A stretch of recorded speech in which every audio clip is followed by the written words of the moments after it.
professor Fatibelo, eu sou do Departamento de Química da Universidade Federal de São Carlos. Eu sou professor há mais de 44 anos e continuo ainda atuando.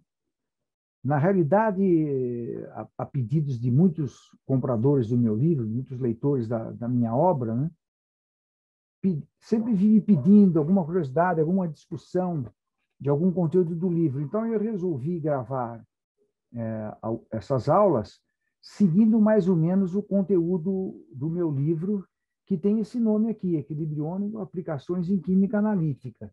Nós estamos já na segunda edição, tá certo?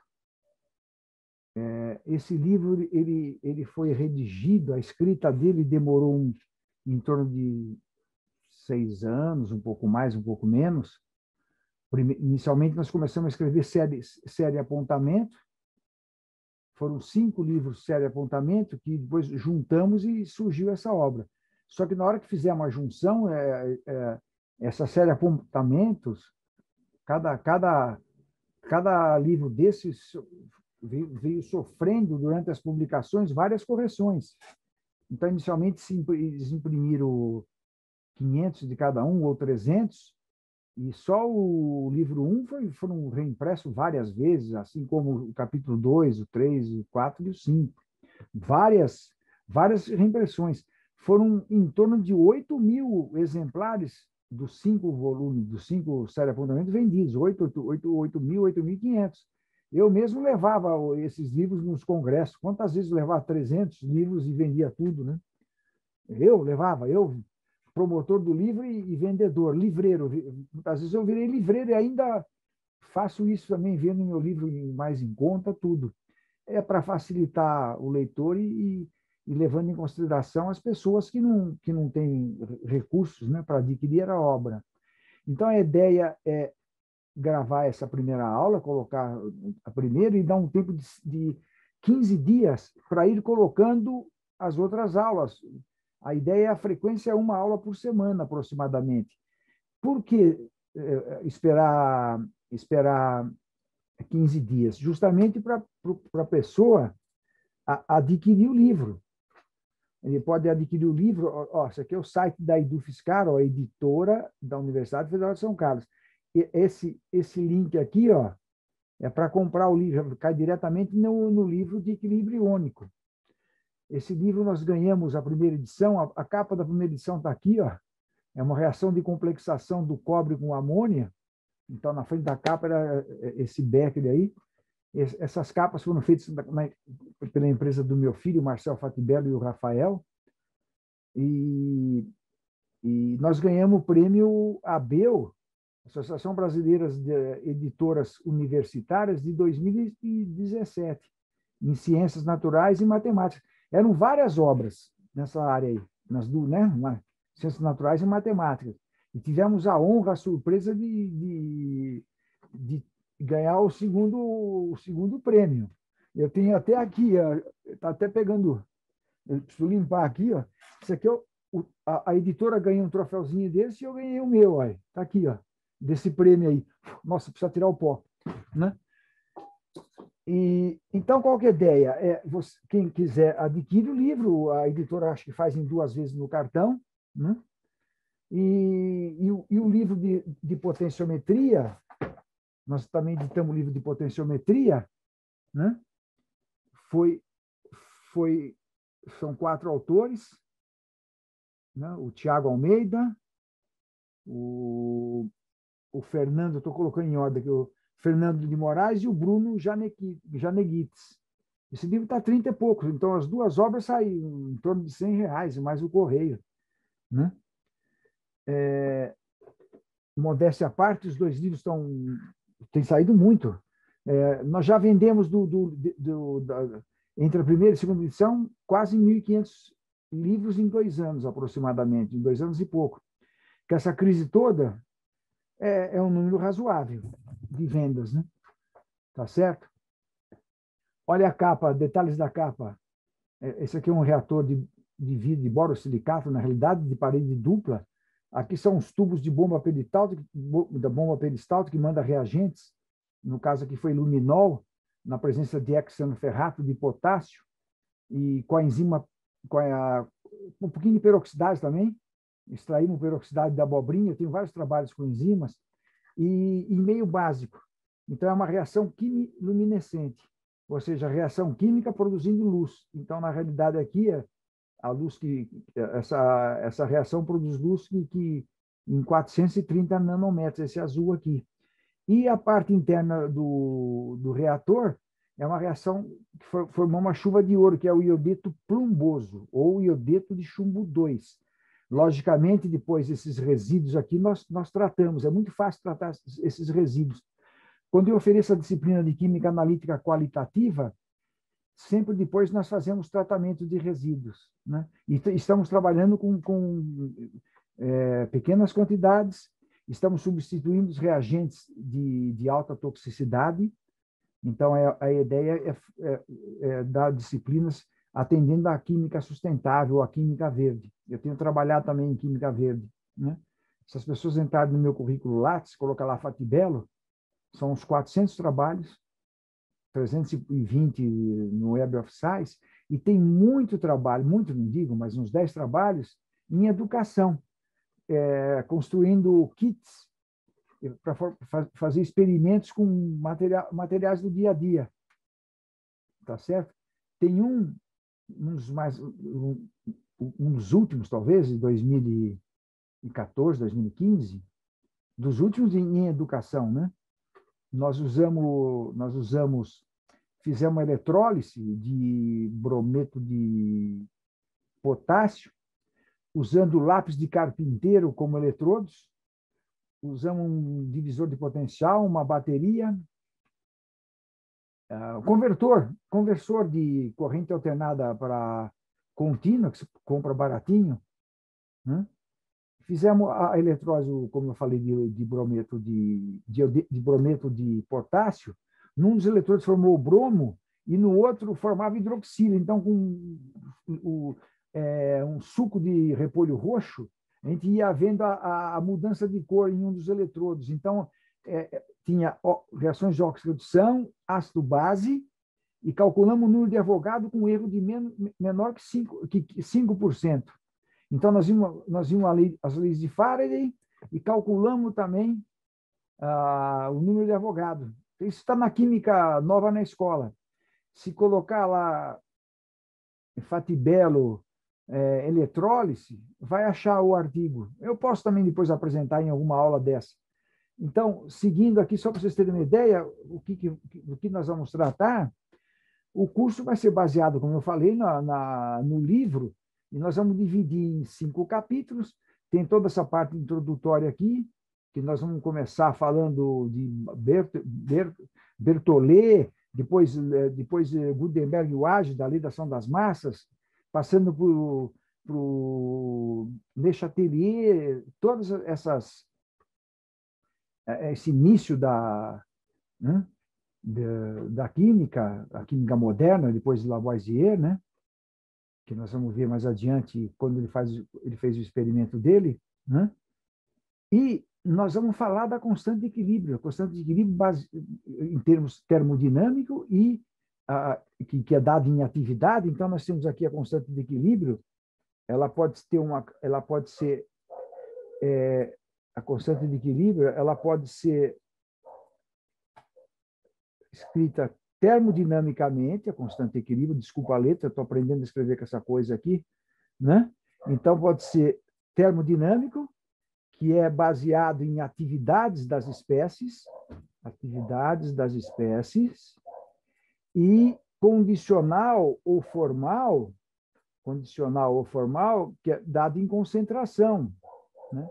Na maioria dos livros, aqui é condicional ou formal. Na maioria dos livros, a constante de equilíbrio ela é expressa como a produtória das concentrações dos produtos elevados aos respectivos coeficientes estequiométricos sobre a produtória dos reagentes elevados aos respectivos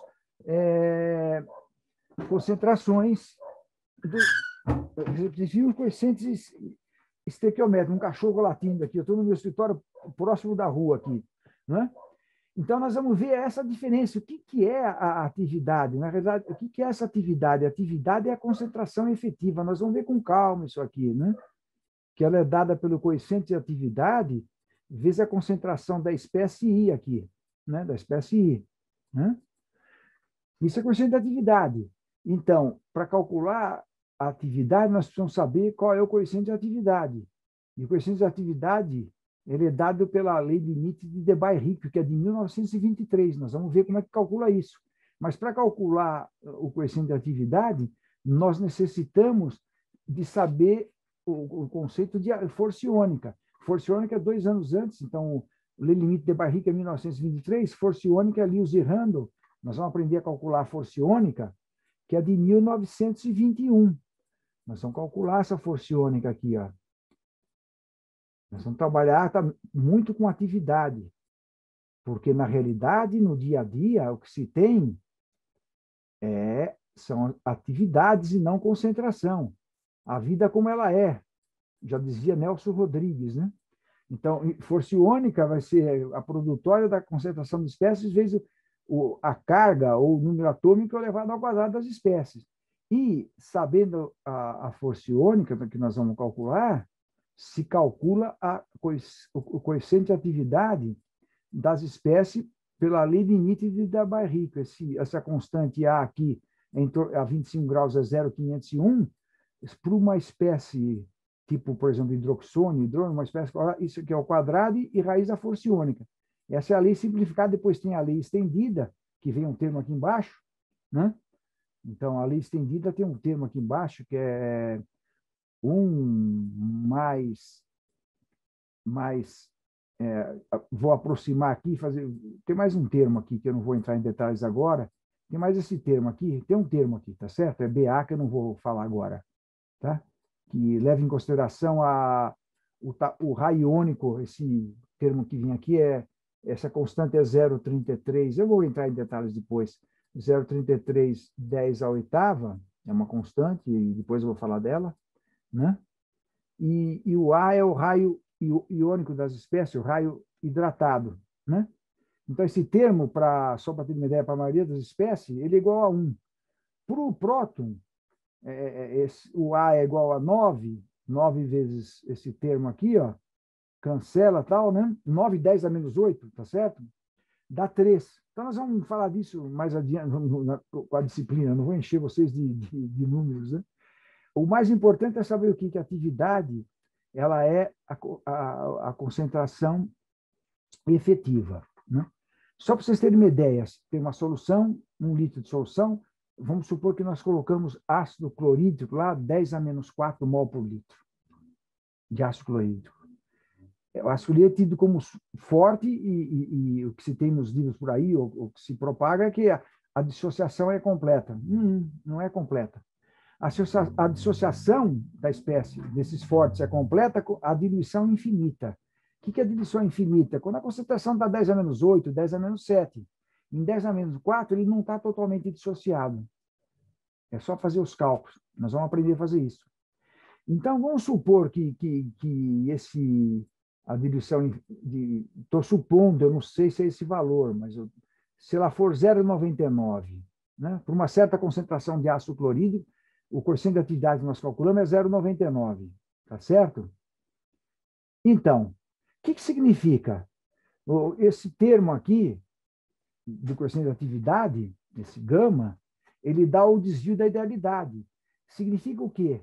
99% está se comportando a solução idealmente, significa que 99% do ácido clorídrico se dissociou, então nós temos íons em solução, H+, hidroxônio e cloreto, e 1% estão associados na forma de par iônico, ou seja, um hidrogênio está andando com um cloreto, em média. Como isso aí está tudo no meio reacional, isso aí está tudo em equilíbrio, as espécies vão transformando uma na outra. Então, em média, 1% estaria associado. Então, se o coeficiente de atividade é 0,99, e aqui for 10 a menos 4, como nós falamos, a atividade não vai ser 10 a menos 4, vai ser próximo a isso. A atividade vai ser 9,9 e 10 a menos 5, não é 10 a menos 4. Percebe?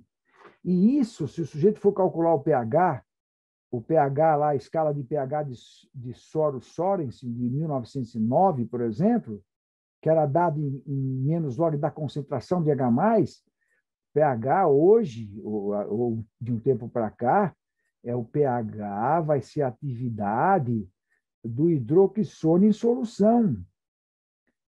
Há uma diferença muito grande entre, dependendo da concentração que é usada aqui, se formos aumentando a concentração do ácido clorídrico, por exemplo, se aqui for 10 a menos 2 a concentração, 11% vai estar associado, não vai estar, vai estar em pare único. O pH não vai ser, se for 10 a menos 2, não vai ser 2. Em concentração seria 2. Não vai ser 2. Vai ser 206, alguma coisa assim, eu não lembro direito. Já tem tudo no meu livro, tá certo? Então, há uma diferença. Quando o sujeito pega os tampões para calibrar o pH-metro, muitas vezes o erro é muito grande, porque a escala é logarítmica. Então, o cara usa tampões comerciais, não sabe que força iônica está, ele não sabe que força iônica que estão os tampões, né, para calibrar o pH-metro, e pega uma amostra numa força iônica diferente. O erro nas medidas vão ser podem ser muito grandes. Nós vamos discutir tudo isso no livro, tá certo? Todas essas coisas, né? Tá certo? Então, no equilíbrio ácido-base, nós vamos ver as propriedades da água, vamos começar discutindo a água, né? Equilíbrio de solubilidade, né? Complexação, e etc. Nós vamos ver em detalhes. E todos esses equilíbrios nós vamos trabalhar com concentração e com atividades. E vamos discutir todos esses efeitos. Todos os efeitos. Né? Só para ter uma ideia, hidrólise de sais. Tem sais que se hidrolisam e deixa a solução ácida, tem sais que se hidrolisam e deixa a solução básica, e tem aqueles que não se hidrolisam. Os sais que não se hidrolisam que são a gênese deles, vem de reações de salificação de ácido forte e base forte. Todo sal oriundo de ácido forte e base forte não se hidrolisa, tipo nitrato de sódio, cloreto de sódio, né? Brometo de sódio. Tudo que vem de ácido forte, nitrato de sódio, perclorato de sódio, etc. Então, o ânion é do ácido clorídrico, que é um ácido forte, o sódio vem de uma base forte, hidróxido de sódio. Aqui vem do ácido nítrico, nitrato, e o sódio da base forte. Aqui poderia trocar para o potássio, então base forte, hidróxido de potássio, então ficaria. São todos sais que não se hidrolisam, tá certo? Eu sou muito ruim com esse negócio aqui. Vamos ver se até o fim do curso eu aprendo a escrever, tá certo? Isso aqui não muda o pH, não há hidrólise. Só que se tiver uma água pura, o pH é 7. Se colocarmos os sais em solução, vai mudar a força iônica. E sabe o que acontece? A solução fica ácida. O pH diminui. Né? Então, outra coisa, pensando na escala de pH de Sorensen aqui, né? Em H+, ali. A escala é definida em pH e em temperatura 25 graus. Então, se alguém perguntar qual é o pH de uma água pura, você tem que falar em que temperatura. Se for a 25 graus, é 7. E se a temperatura estiver em 50 graus Celsius, qual é o pH? Se eu falar que é 6,67. Né? E a 100 graus?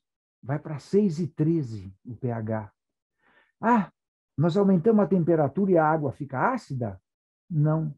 Todas essas águas são neutras. Por quê? Porque a hora que se dissocia, forma a mesma concentração de hidroxilo e de hidroxônio. A escala de pH muda com a temperatura. A 25 graus, a solução neutra é pH 7. A 50 graus, como eu falei, vai estar aqui, ó, 6,67, neutra. E isso aqui nós vamos ver com calma depois. A escala de pH aqui, ó. E 6,13, né, a 100 graus. Mas como nós estamos a pegar da água a 100 graus? Isso aqui está num sistema fechado, tem um vapor em cima e a água está líquida lá. Né? Sistema fechado, 6,13. pHs maiores, em 25 graus. Isso aqui é 25 graus, aqui é 50 graus Celsius e aqui 100 graus, como eu falei, né? Tá certo? Graus Celsius. Acima de pH 7, a solução é alcalina ou básica, abaixo de 7, a solução é ácida. Aqui, a 50 graus, né? Acima de 6,67, a solução é alcalina e abaixo é ácida. Aqui é a mesma coisa. Acima de 6,3, a solução é básica ou alcalina e abaixo ácida. A solução é neutra, ácida, básica ou ácida. Não se fala pH neutro, pH ácido, pH básico. pH é um número, é a solução que é neutra, básica e ácida. Não esqueçam disso. Isso eu vou falar quase que constantemente. Então, não é o pH não é neutro, o pH é um número natural ali. É a solução que é ácida, que é base e que é neutra. Né? Então, nós vamos iniciar vendo esses conceitos, né? Vendo quais são a introdução, objetivos da química analítica, a importância e o caráter interdisciplinar da química analítica, noções básicas, nós vamos ver noções básicas sobre erros e tratamento do dados analíticos, algoritmos significativos, tipo de erro, exatidão, precisão, testes de Dix para descartar resultados. Isso aqui eu não tenho no meu livro. Para uma terceira edição, eu vou escrever essa parte aqui. É que o livro já está com 500 e poucas páginas, vai ficar muito grosso, né? Nós vamos ver o que são massas atômicas, massas moleculares, quantidade de substância. O que é quantidade de substância? Há muito tempo atrás era número de mols. Até 3 anos atrás, aqui no Brasil, era quantidade de matéria. Os portugueses usavam quantidade de substância, que é o mesmo que número de mols. Né? De 3 anos para cá, o Brasil começou a adotar quantidade de substância e os portugueses, quantidade de matéria. Então, isto aqui, na realidade, quantidade de substância, é a quantidade de mols, é o eninho ali, né? É o número de mols, né? É o número de mols, né? Que nós chamamos atualmente de quantidade de substância, número de mols, ou mol, né? Nós chamamos assim, nós vamos trabalhar com esses conceitos, sempre os conceitos que serão dados aqui, sempre os conceitos que serão dados serão seguindo a EUPAC. Eu vou falar para vocês isso, né? Então, nós vamos ver reações, equações químicas, estequiometria, cálculo estequiométrico, né? Fórmulas moleculares, empíricas, etc. Né? Concentração dos eletrólitos, né? Princípio de Le Chatelier, que eu falei no começo, né? E assim vai. No equilíbrio ácido-base, por exemplo, nós vamos falar dos conceitos, né? E definições de Arrhenius, que é de 1888, 1889. É mais uma definição do que uma teoria. Vamos falar também dos pares conjugados de Lauro e Bronze. Isso aqui é 1888, 1889. Isso aqui é 1923, assim como a de Lewis, aquele mesmo Lewis lá. Né? Gilbert-Lewis. Esse aqui é 1923, esse aqui também é 1923. O que é Arrhenius? Na conceito o que é um ácido no conceito de Arrhenius? Toda substância que é colocada em água, ele libera H+. Naquela época se falava em H+, não se falava em hidroxônio.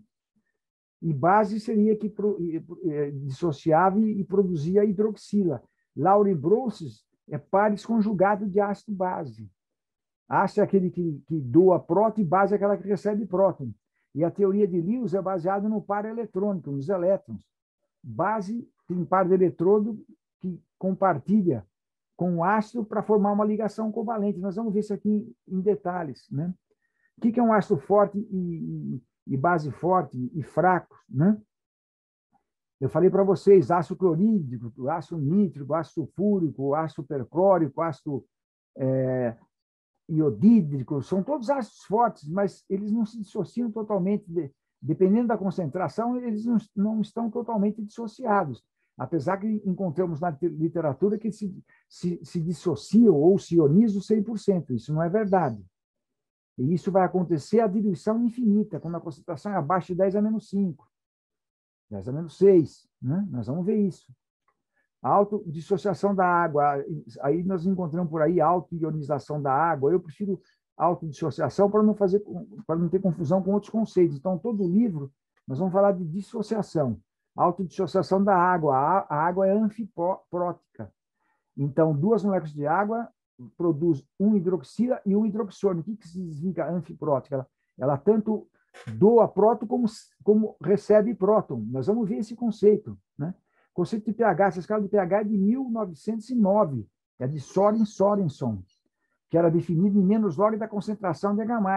Mas hoje não, de um tempo para cá, a gente usa menos log da atividade do hidroxônio. Então, pH hoje, só para vocês terem uma ideia, é o menos log, né, da atividade do hidroxônio, da atividade do hidroxônio. Nós vamos ver como é que funciona isso, né?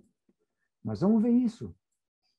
Muito simples, vocês vão ver, é muito simples, mas extremamente útil. É a vida como ela é, como já dizia Nelson Rodrigues, né? O dia a dia não é aquilo lá idealizado no laboratório. Nós vamos ter que trabalhar com atividades, né? Lógico que a gente já trabalha aproximadamente com concentração, mas nós vamos ter que ver atividades, né? Vamos ver titulações, uma série de coisas, né? Aí, por exemplo, essa ideia de forte e fraco, nós vamos ver esses conceitos relativos, né? Não foi colocado aqui hidrólise, pelo jeito. Esqueci de colocar hidrólise, mas nós vamos ver hidrólise de sais. Sais ácido, base, né? Está aqui, hidrólise, né? Nós vamos ver hidrólise. O que é hidrólise? Há sais que, ao colocar no água, o pH continua o mesmo, não altera o pH. E há outros que a solução fica ácida e outros que a solução fica básica. Então, na escala de pH a 25 graus, a solução é neutra, a água é neutra a pH 7, a 25 graus. Aqui na leitura tudo isso fala pH neutro, pH básico, pH ácido. pH é o número, é a solução que é neutra, a solução que é básica e a solução que é ácida, né? E isso, se alguém me perguntar qual é o pH da água pura, uma água deionizada, você tem que falar em que temperatura.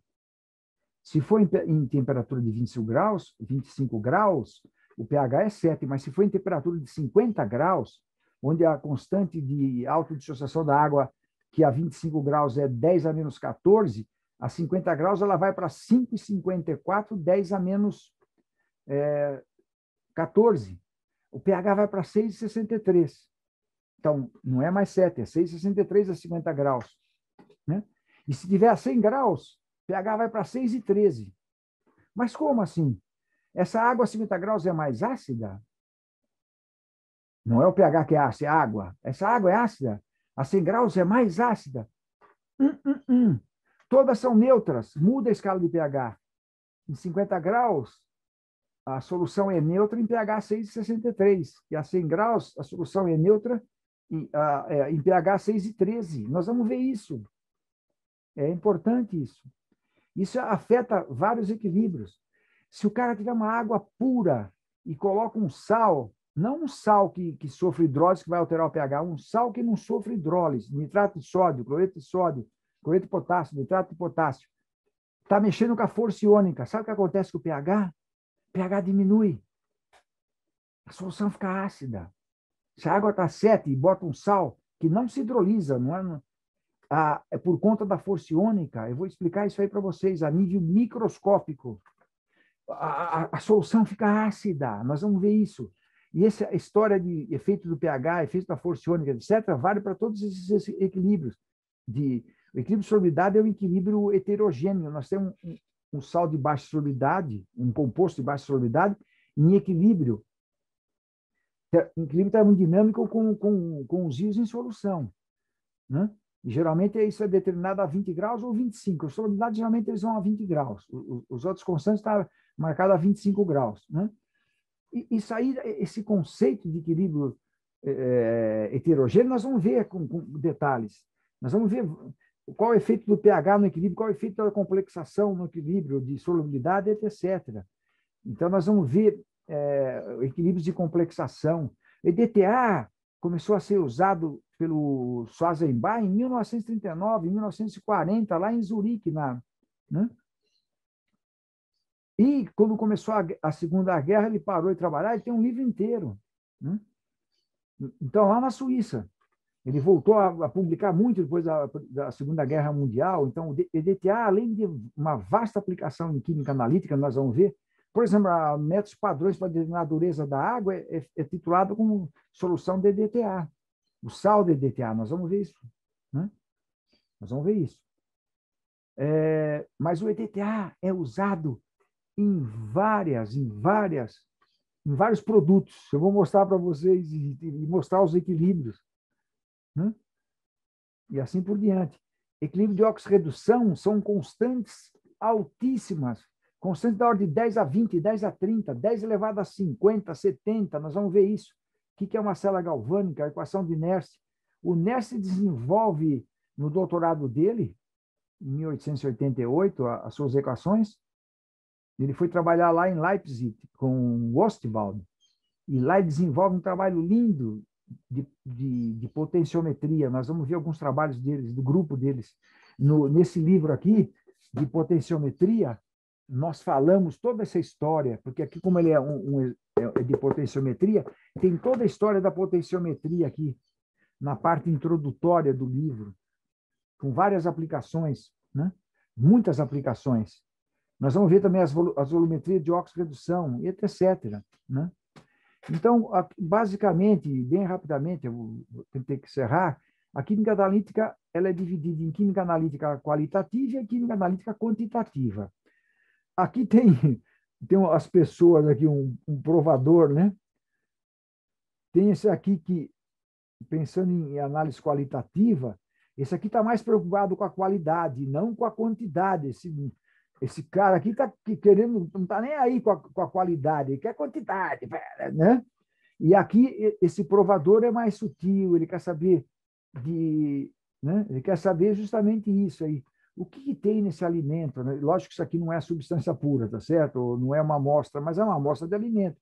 Ele está preocupado qual é a constituição desse alimento, né? Ou se uma outra amostra, que íons tem, quais os compostos que tem. Então, essa é uma análise qualitativa. A quantitativa quer saber o quanto, né? O quanto tem. Então, a análise gravimétrica, dividindo a química analítica quantitativa clássica, é dividida em análise gravimétrica e volumétricas, né? Então, a gravimetria é baseada em peso, né? Um exemplo, então, de uma determinação gravimétrica foi o experimento de Lavoisier, feito em 1789. Eu vou explicar em detalhes esses experimentos e outros, né, quando formos estudar leis ponderais. Então, aqui, o instrumento utilizado foi só uma balança analítica e muita imaginação. Então, nós vamos fazer cálculos não só dessa lei, como outras leis, tá certo? Né? Então, a gravimetria é baseada em reações com alta seletividade. Olha um exemplo aqui, ó. Níquel em aço inoxidável, por exemplo. O níquel em aço inoxidável ele não vem na forma de íon. Nós temos que pegar o aço, né? Temos que pegar o aço, fazer a abertura da amostra, tratar a amostra, né? Eu vou falar sobre isso na disciplina, e o níquel metálico que está lá na amostra se transforma em cátion-níquel, que reage com 2 moles, um mol do cátion, níquel reage com 2 moles de metilglioxima. Isso aqui não é a forma do reagente, não, tá certo? Estou fazendo simplificado aqui, né? Então, vai dar aqui isso aqui, ó. Vai dar esse quelato de metilglioximato de níquel, né? Isso aqui é G, viu? Mais 2H+. Nós vamos ver isso aqui com mais detalhes quando chegarmos em reações de precipitação e complexação. Então, a pessoa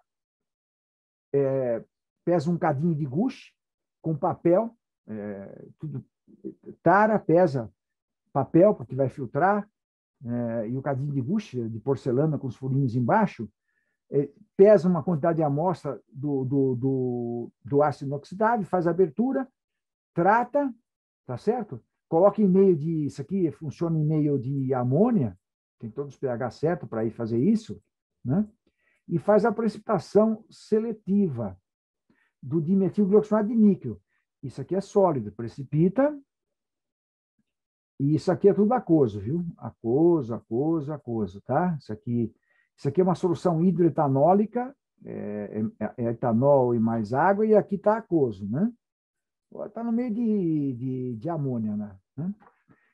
Isso aqui é filtrado, lavado, seco em estufa a 120 graus, tira-se e bota no dessecador para não pegar umidade, depois vai, pesa, a diferença de massa, nós vamos saber quanto que tinha do quelato, vermelho, bonito isso aqui, quanto tinha do quelato. E faz uma estequiometria simples aqui, determina quanto tinha de níquel nessa reação, faz a volta e volta no aço. E vê quantos por cento tem. Aço inoxidável tem da ordem de 2% de níquel. O 316L, acho que o aço, 316L, tem em torno de 2% em peso de níquel. Nós vamos ver isso aí. Isso é uma análise gravimétrica. Quer ver uma outra análise gravimétrica? Pega a solução de ferro 3 e meio de amônia, precipita hidróxido de ferro. Hidróxido de ferro está hidratado, não é bom pesar dessa forma. Então, vai numa estufa, deixa todo o hidróxido de ferro virar o óxido misto. Né? Vai virar o óxido misto, ou seja, óxido de ferro 3 e óxido de ferro 4, óxido de ferro 2 e óxido de ferro 3, e o cara vai pesar esse óxido. Mas, dependendo da situação, ele pesa só o óxido de ferro 3. Isso aqui é só em algumas... 2 aqui, 3 aqui. Isso aqui é determinadas concentrações... Isso aqui é o ferrugem, na realidade, né? Então, a maioria dos métodos gravimétricos, o ferro é pesado na forma desse óxido aí, tá certo? O alumínio é a mesma coisa, o mesmo comportamento. Os dois são anfótron, mas em solução básica, precipita os hidróxidos, são desidratados, secos, são pesados dessa forma. Isso são análises gravimétricas, né? Aí, bom, eu preciso apagar isso aqui agora. Deixa eu ver se eu tenho como apagar isso aqui. O que eu fui fazer, hein? Deixa eu ver. Borracha, achei a borracha. Eu nunca usei a borracha aqui, é a primeira vez que eu estou usando. Eu estou aprendendo a dar aula ainda online, assim. Meu negócio é quadro negro. Eu gosto de entrar numa sala de aula, quadro negro. Mas aqui a gente vai se virando como pode, né? Tá certo? Vocês me desculpem aí, às vezes, as coisas que nós fazemos, né? Então, e análise de volumetria.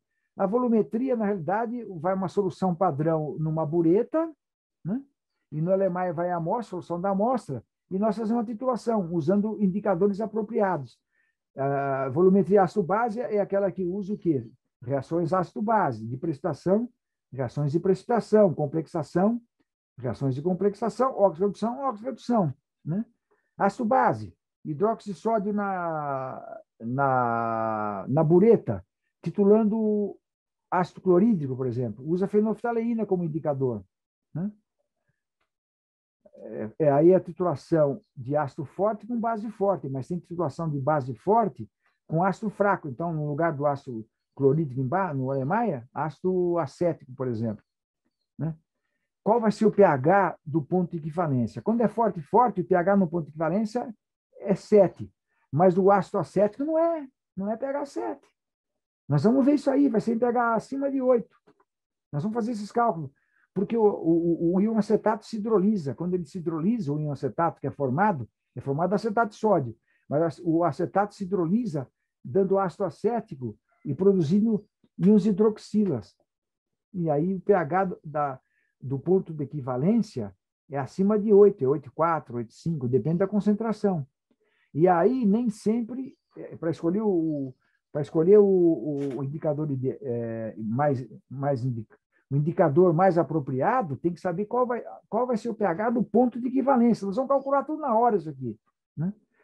Se fosse um ácido forte na bureta e um ácido fraco embaixo, no Erlenmeyer amônia, o pH do ponto de equivalência vai ser abaixo de 7. 5,54, 5,13, geralmente 5,13, 5 e tanto. Aí não podemos usar mais a fenolftaleína. Nós vamos ter que usar um outro indicador, nós vamos ver isso. Né? E assim vai. Né? Precipitação tem várias. Tem o método de Moore, de Volyard, né? De Fayence. Né? Os mais usados são os métodos de Moore e de Volyard. Nós vamos ver isso. Né? E aí depois tem a química analítica instrumental. Aí instrumentos é que não faltam. Né? Equipamentos.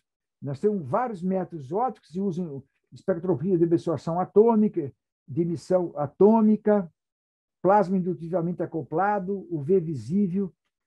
Há quem use também infravermelho, né? E etc. Nós vamos ver alguns métodos desses, né? Alguns exemplos. Né? Eletroanalíticos, ó, potenciometria, tem trocentos métodos. Tem esse livro, nós trazemos acho que 12 ou 13 experimentos aqui. Ó. Além de ter toda a parte teórica, tem os experimentos em potenciometria. Nós ensinamos a fazer os sensores. Todos os sensores que estão nesse livro aqui, nós ensinamos a fazer os sensores, os eletrodos. Condutometria dá para ser usado em várias situações. Nós vamos dar exemplos publicados por esse autor aqui e seus alunos ou colaboradores. Por exemplo, captopril. Isso nós desenvolvemos até a reação química. Captopril, que foi extraído de veneno de cobra, que é para medicamento de pressão, né? Se titula com, nós fizemos esse método, sulfato cúprico, CuSO4, e faz uma análise condutométrica, faz uma titulação condutométrica, o ponto de equivalência dá exatamente onde tem que ser dado, é muito bonito. E tem também métodos espectrofotométricos, potenciômetros, né? Voltametria são vários métodos. Eu sou especialista em métodos eletroanalíticos. Nós estamos escrevendo um livro de eletroanálise. Deve sair até o final do ano, viu? São várias. Eletrogravimetria, lindo, né? Vamos falar alguma coisa. Colometria, né? Então, outras técnicas, análise térmica. Há métodos de preparo de amostras, né? Depois vem a análise, análise mais indicada, a análise de projeção em fluxo, tem vários métodos. Eu também tenho vários trabalhos de análise de projeção em fluxo. Se entrar no currículo Lattes lá do CNPq, dá uma olhada lá, tem uns 400 trabalhos. Tem muitos métodos aplicados para o ensino também, desenvolvimento de experimentos para ensino. Não sei se você é processado, eu peguei de algum livro isso aqui, só para vocês terem ideia, né, da aplicação da química analítica. A química analítica, bom, pode ser em química, em bioquímica, para composto inorgânico, orgânico, etc., biologia, física, engenharia civil, elétrica, medicina. Nós temos vários métodos, né? E farmacêutico, deve estar aqui também, farmacêutico está aqui. Ó. Tem vários métodos desenvolvidos, né? Ciências dos materiais, ciências sociais, etc. Agricultura, nós temos várias coisas, né? Cadê? Geologia, não estou vendo. Alimentos, agricultura, está aqui, alimentos, tal, tá, food science, está aqui. Né? São vários métodos. Nós vamos dar ideias durante o curso. O curso, então, é voltado para a graduação, para a pós-graduação, mas nós vamos fazer aplicações para o dia a dia. Quem vai querer trabalhar numa indústria, como analista, etc., vai ter várias dicas aqui. Né? Então, é isso.